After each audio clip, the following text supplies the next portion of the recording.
खुदावंद की शुक्रगुजारी करते हैं। आज सुबह आपको एक बार फिर गुड मॉर्निंग कहते हैं। और हमारे दरमियान जो ऑनलाइन है हमारे साथ एल्वन बाबर को गुड मॉर्निंग कहते हैं। जिशान मसीह को गुड मॉर्निंग कहते हैं। जावेद नसीम को गुड मॉर्निंग कहते हैं। अलीशा गिल उसकी ममा को गुड मॉर्निंग कहते हैं। अब्राहम ताहिर उसकी ममा को गुड मॉर्निंग कहते हैं। शहजाद नोएल को गुड मॉर्निंग कहते हैं। समरीन शफीक को गुड मॉर्निंग कहते हैं। और भी कुछ नाम थे, उनको बहुत सारे नाम हैं, तो उनको गुड मॉर्निंग कहते हैं। खुदावंद आपको बरकत दे और सारा इज़्ज़त जलाल ज़िंदा खुदावंद को मिले। आए तलावत खुदावंदी करते हैं। और तलावत खुदावंदी हमने सुनी है। आए अब हम खुदा के कलाम को देखें। If you want to receive the blessing, I request to you, please too much carefully listen to word of God, and carefully you receive the word of God, then you will receive the blessing. Thank you. God bless you. Now we will see word of God. We have done the recite Bible. Now we will see again um, book of the Ephesians chapter 6 verse 7 to 12। ठीक है, आए हम इसको देखें खुदा के कलाम में से। कल हमने बड़ा अच्छा, खुदा ने हमें फजल दिया कि हम इसको देख सकते। और अब हम नए तौर से खुदा के कलाम को थोड़ा सा आगे बढ़ेंगे।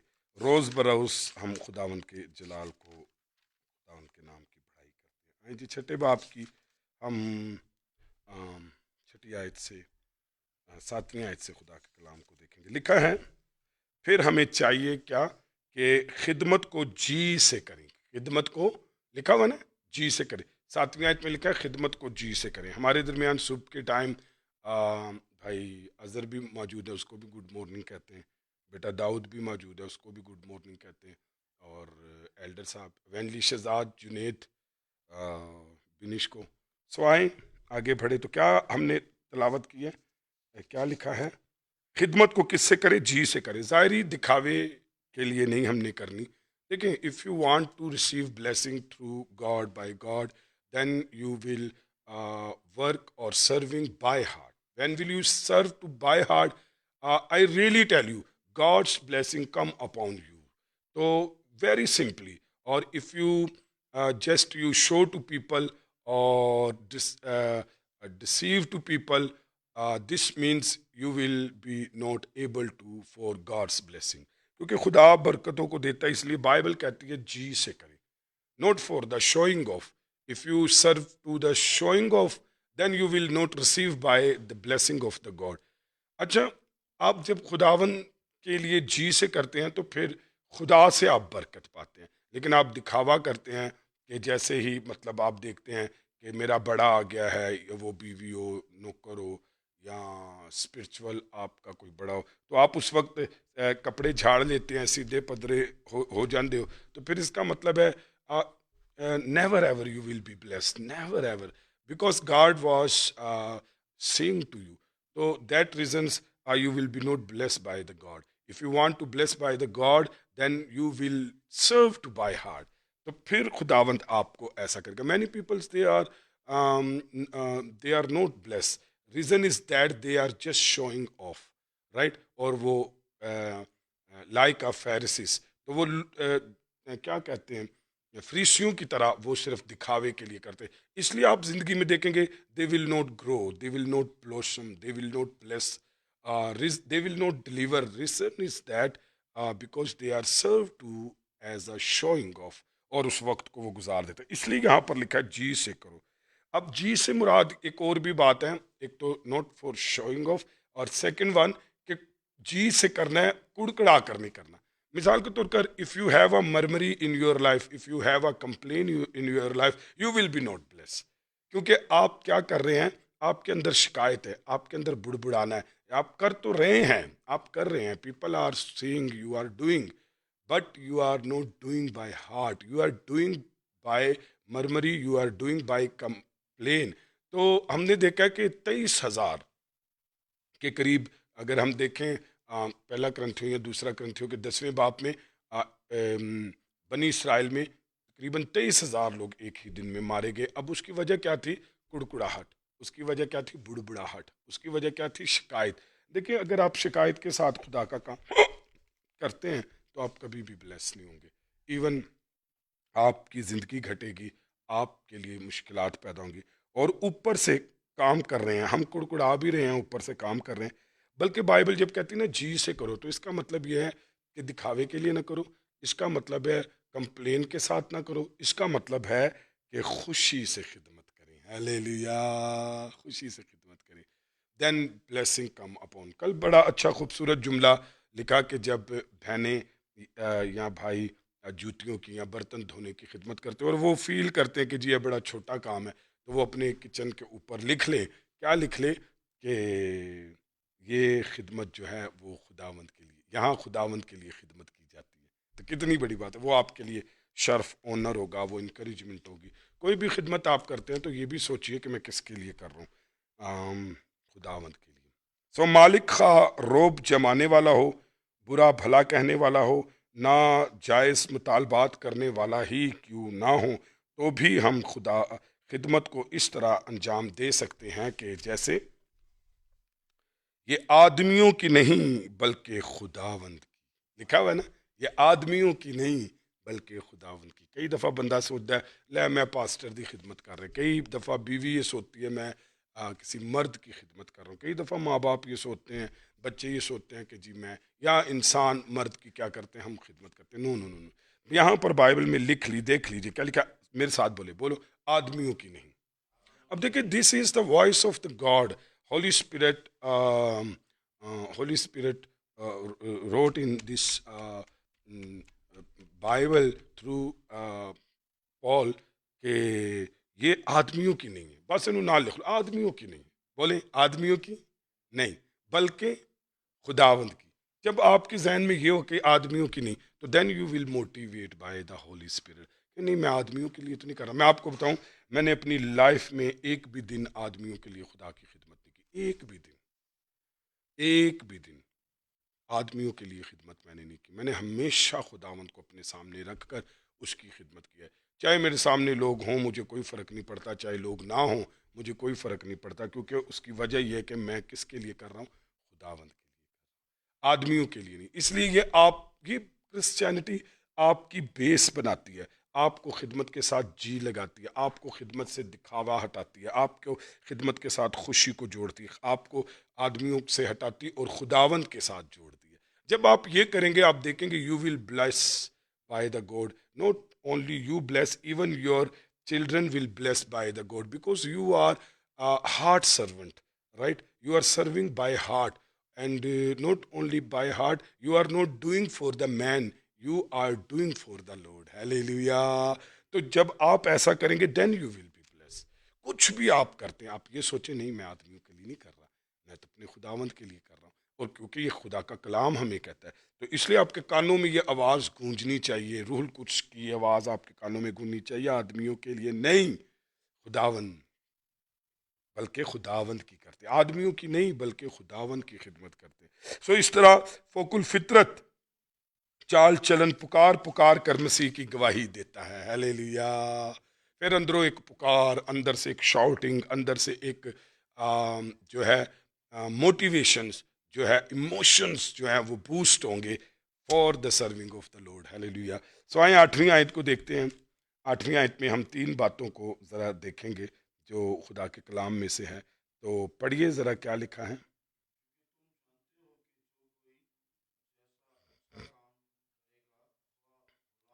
जो कोई अच्छा काम करेगा, चाहे गुलाम हो चाहे आज़ाद। हाँ, वाह वाह वाह!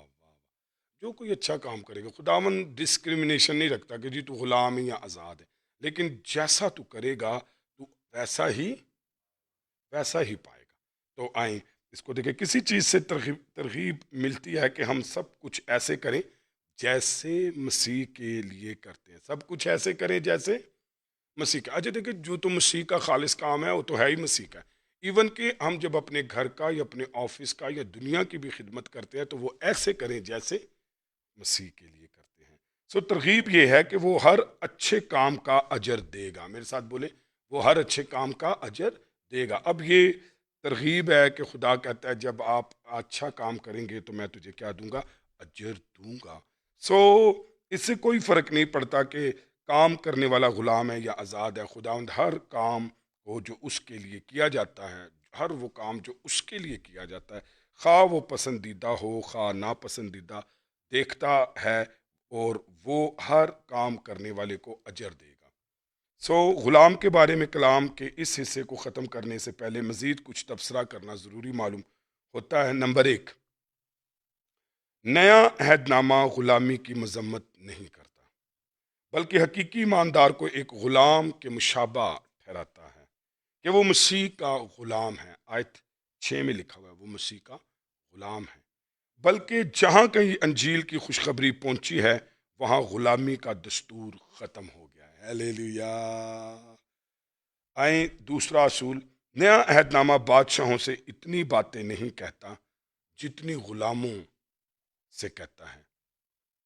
इससे इस हकीकत की अक्कासी होती है कि बहुत से हकीम जोरावर या शराफ नहीं बुलाए गए।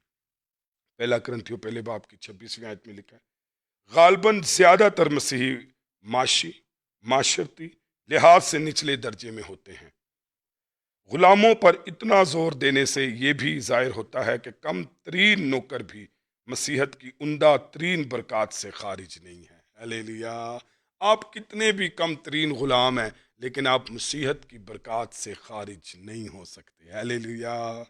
तीसरी बात, गुलामों को यह हदायत बहुत मौसर नजर आती है कि इसका सबूत इस हकीकत से मिलता है कि मंडी में बेदीन गुलामों की निस्बत मसीही गुलामों की कीमत ज्यादा पड़ती थी। आज भी ऐसा ही होता है कि मसीही मुलाजमीन अपने मालकों के लिए उन मुलाजमीन की निस्बत ज्यादा कारआमद हैं जिनको खुदा के फजल ने कभी छुआ नहीं। हालेलुया। देखिए, मतलब तारीख भी ये बताती कि जब मंडी में गुलाम खरीदने जाते थे तो वो जब उन्हें ये पता लगता था कि ये क्रिश्चियन है तो वो क्रिश्चियन गुलाम को क्या कर लेते थे, खरीद लेते थे, क्योंकि उनको उसका बेनिफिट होता था। आज भी लोग मुलाजिम रखने के लिए क्रिश्चियन को प्रेफर करते हैं। उसकी वजह क्या है कि मसीह का फजल ने उसे छुआ होता है, और जिसको मसीह के फजल ने नहीं छुआ होता वो गुलाम रखने के भी काबिल नहीं होता। बोलो हालेलुया। आज लोग क्रिश्चियंस को इसलिए प्रेफर करते हैं क्योंकि वो क्राइस्ट से हैं। आए 9वीं आयत को देखें।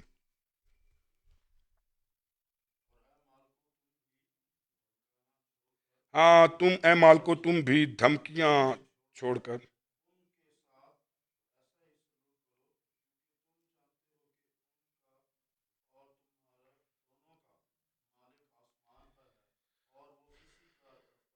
आमीन। सो मालकों को ज़रा अंडरलाइन करें या दायरा लगा लीजिए या हाईलाइट कर लीजिए। कोशिश किया करें कि आप पेंसिल रखें, आप पेन रखें, आप हाईलाइट रखें। कोशिश किया करें कि आप आधा घंटा पहले उठें, अच्छे से बेदार हों, मुंह धों धोएं, और बाल कंघी करें, अपनी जगह से हटें। अगर आपके पास जगह है बिस्तर से हटकर तो उस जगह पर बैठिए, बेदार हों। अपने मोबाइल को आप एलसीडी पर कर सकते हैं। अब इसका मतलब ये है कि you are prepare by heart, कि मतलब आप किसी मजबूरी से नहीं ऐसा कर रहे, ना किसी फ़र्ज से ऐसा कर रहे हैं, क्योंकि ड्यूटी जो होती है वो एक मजबूरी भी होती है। लेकिन आप जब खुदा से प्यार करते हैं तो अच्छे से बेदार होकर उसकी इबादत करें। तो मेरा ये ईमान है कि गफलत की इबादत आपको कभी बरकत नहीं देगी, लेकिन अगर आप बेदारी से खुदा की इबादत करेंगे then you will be receive, right. So तो यहाँ पर आप पेंसिल या पेन से दायरा लगाएं मालकों। अच्छा, मालकों को भी उन्हीं आम असूलों से रहनुमाई हासिल करनी चाहिए जो गुलामों या नौकरों के लिए हैं। वो इंसाफ पसंद हो मालिक, और रहम दिल और ईमानदार हों। आपको खुदा ने अगर मालिक बनाया किसी भी जगह पर तो आपको चाहिए कि खुदा के इस कलाम की बात सुने। हो सकता है आप अपने बच्चों के, अपनी वाइफ के, या किसी जगह पर खुदा ने आपको बरकत दी है तो आप लीड करते हैं, तो बाइबल हमें ये बताती है। सो उन्हें ख़ास एहतियात बरतनी चाहिए कि गालियाँ और धमकियाँ ना दें। ठीक है। अगर इस शोबे में जब्त रखेंगे तो उन्हें नौकरों को कभी जिस्मानी सजा देने की ज़रूरत नहीं पड़ेगी। अगर आप दुनिया के मालकों को देखें तो वो यही करते हैं, वो गालियाँ देते हैं, वो धमकियाँ देते हैं, और हमने बड़े बड़े मालकों को जुल्म करते भी देखा है। सो इसकी नौबत नहीं पहुँचेगी अगर हम बाइबल मुकद्दस पर ईमान रखते हैं। सो उनको ये भी याद रखना चाहिए कि हमारा भी एक मालिक हैं। मालिकों को ये भी याद रखना चाहिए कि हमारा एक मालिक है। सो ये मालिक कहाँ पर है, कहाँ लिखा है ये मालिक? आसमान पर है। हालेलुया। और वो गुलाम नौकर का भी मालिक है।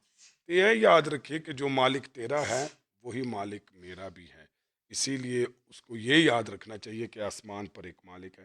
खुदावन की हजूरी में ज़मीन नी इम्तियाज मिट जाते हैं, यानी कि डिस्क्रिमिनेशन जो है वो फ़र्क जो है वो खुदा ज़मीन पर मिट जाते हैं। मालिक और नौकरों दोनों को एक दिन अपना अपना हिसाब उस मालिक को देना पड़ेगा। मालिक को भी आसमानी मालिक को हिसाब देना पड़ेगा, नौकर को भी आसमानी मालिक का हिसाब देना पड़ेगा। तो अगर आप नौकर की जगह पर हैं, आप मालिक की जगह पर हैं, तो be care, lord is coming soon, lord is coming soon. और वो जो है अजर देने के लिए और वो हिसाब लेने के लिए जल्द आ रहा है। आए जी, छठे बाप की 10वीं आयत को हम तिलावत करेंगे, लेकिन 10वीं आयत तिलावत करने से पहले मैं आपको बताना चाहता हूँ इसकी टोटल 24 आयात हैं। लेकिन अब जो बात हम करने को जा रहे हैं 1 से 21वीं आयत तक, सॉरी 10 से 20वीं आयत तक, यानी 10 वर्सेस जो है वो रूहानी जंग से मुतल्लिक नसीहत रखती हैं, वॉरफेयर, राइट। बड़ा ज़रूरी है। क्रिश्चियन जो है वो एक सोल्जर भी होता है। You are soldier means you will defence, you will defense our people, or you will defense on yourself through the enemies. So this is the responsibility of the soldier. तो soldier दिफा भी करता है, soldier will fight, soldier will defeat to our enemies, soldier will fight to our enemies, soldier will must fight to others. तो सिपाही जो है वो दूसरों से लड़ता भी है, ख़ास तौर पर दुश्मन से, और सिपाही जो है वो दिफा भी करना जानता है। तो यहाँ पर रूहानी जंग से मुतल्लिक कुछ नसीहत हैं। और ये जंग जो अभी मैं जिसकी बात करने लगा हूँ, पुराने अहदनामे में आप देखेंगे जिस्मानी जंगें लड़ते हैं, जंगे जंगे हैं। और लेकिन आप नए अहदनामे में देखते हैं कोई जंग नहीं है, एक भी जंग नहीं है, एक भी नहीं है। अब जितनी जंग है वो रूहानी है, खून और गोश्त की ये जंग नहीं है। अब मसीही क्या करता है, वो रूहानी जंग लड़ता है, घुटनों के बल लड़ता है, रोज़े में लड़ता है, खुदा से फरियाद कर कर। रूहानी जंग ये है। इसलिए आए इसको ज़रा देखिए। तो 10वीं आयत से पढ़ते हैं। लिखा है, अंडरलाइन करें, खुदावंद में लिखा हुआ है, खुदावंद में और उसकी कुदरत के जोर में मजबूत बने। वाह, बोलो हालेलुया। आपको पता है चर्च और ईमानदार आज खुदावंद में और उसकी कुदरत के जोर से दूर हो गए हैं। अगर if you want to make a strong, then you will strong in Christ और इन पावर ऑफ क्राइस्ट। तो आप उसकी कुदरत और उसके जोर में, उसकी कुदरत और उसके जोर उसकी कुदरत में जोर आवर बने, खुदावंद में जोर आवर बने और उसकी कुदरत में मजबूत बने। सो पौलुस रसूल इस खत के इख्तिताम के करीब आ रहा है। तो वो खुदा के सारे घराने को मुखातिब करता है, मतलब कलीसिया को और आलमगीर कलीसिया को। वो उनसे मसीह के सिपाहियों की हैसियत से एक आ, हिला देने वाली अपील करता है। No, we are soldier, we are, असी खाली विचारे नहीं हम, नो नो नो, असी विचारे नहीं, वी आर सोल्जर। एक सोल्जर की बड़ी कीमत होती है। सोल्जर जो है ना वो बोल्ड होता है, सोल्जर फाइटर होता है, सोल्जर मारना भी जानता है, सोल्जर दिफा करना भी जानता है। We are soldier, we are spiritual soldier. इसको गलत ना समझिए, हम जिस्मानी लड़ाई के लिए नहीं बल्कि रूहानी लड़ाई के लिए बुलाए गए। सो मसीह के हर सच्चे फर्जंद को जल्द ही मालूम हो जाता है कि मसीही जिंदगी एक जंग है। Hallelujah. Christian life is a war. Hallelujah, war. Praise the Lord. Every day, every morning, midst of the day, or midst of the night, anytime, anywhere, any cost, we are ready for the fight. We're ready for the war because we are soldier. ठीक है। सो मसीह के हर सच्चे फर्जंद को जल्द ही मालूम होता है कि मसीही जिंदगी एक जंग है। सो शैतान के लश्कर ने खुद को वक्फ कर रखा है कि मसीह के काम में रुकावट डाले। और मसीह के जंगी सिपाहियों को फर्दन फर्दन मैदान जंग से मार भगाए। और मैंने देखा कई लोग भाग जाते हैं। क्यों भाग जाते हैं? कि वो चाहता है कि भगाए इनको, और फर्दन फर्दन कर कर वो उन्हें मारता है। कोई ईमानदार खुदा उनकी खिदमत में जितना मौसर होगा, जो खुदा का खादिम ईमानदार जितना मौसर होगा खिदमत में, वो उसी कदर उस पर दुश्मन के हमले शदीद होंगे। उन नहीं, शदीद हमले होंगे। Praise the Lord. आप जितने असरअंदाज है, if you have a influence, right, this means you are leader, or if you have you are effective, this means devil ready for the fight with you.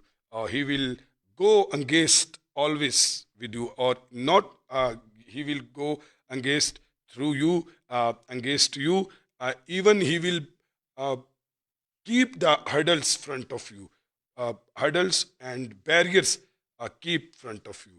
तो ये वो ऐसा करेगा, उसी कदर उस पर दुश्मन के हमले शदीद होंगे। इब्लीस अपना हौसला सिर्फ नाम के मसीहों पर जाया नहीं करता। याद रखिए, if you are nominal Christian, if you are temporary Christian, if you are weekly Christian, or you are not strong believer, you are not born Christian, फिर वो ਤੁਹਾਡੇ ਤੇ असला जाया नहीं करेगा। He will not waste his weapon against you. नहीं नहीं नहीं, उन्हों की ज़रूरत है। जो अगर आप वाकई इफेक्टिव हैं, आप हकीकी ईमानदार हैं, फिर वो आपके खिलाफ लड़ेगा भी और अपना असला आप पर इस्तेमाल करेगा। सो हम अपनी ताकत से इब्लीस का हरगिज़ मुकाबला नहीं कर सकते, क्योंकि जंग तो साड़ी बंदियां नाल नहीं है, ये बंदियां च इब्लीस वड़ जाता है। याद है आपको, यीशु ने कहा था यहूदा इस्करियोती में, बाइबल मुकद्दस में लिखा है, और इब्लीस यहूदा इस्करियोती में, हाँ शाबाश, एवेंजलिस्ट आजाद कह रहा है समा गया उसमें। तो आप याद रखिए, कभी कभी हम समझते हैं भरा मेरा दुश्मन है, फलां मेरा दुश्मन है, मेरा दुश्मन है, वो मेरा दुश्मन, कोई आपका दुश्मन नहीं, इब्लीस उसमें घुस गया है। आपको रूहानी जंग लड़नी है। सो चुनाचे तैयारी का पहला हुक्म ये है। क्या हुक्म है? अगर आप इफ यू आर सोल्जर, तो पहला हुक्म ये है, खुदावन में और उसकी कुदरत के जोर में, है खुदावन में और उसकी कुदरत के जोर में मजबूत हो। और आज मैंने देखा चर्च ने यही पहला काम छाड़ दिया, वो दुनिया में और दुनिया के जोर में मजबूत होने की कोशिश कर रहा है। They want to make a strong in world and in world और इन वर्ल्ड पावर। तो मैं आपको बताऊं, नो नीड फॉर दिस।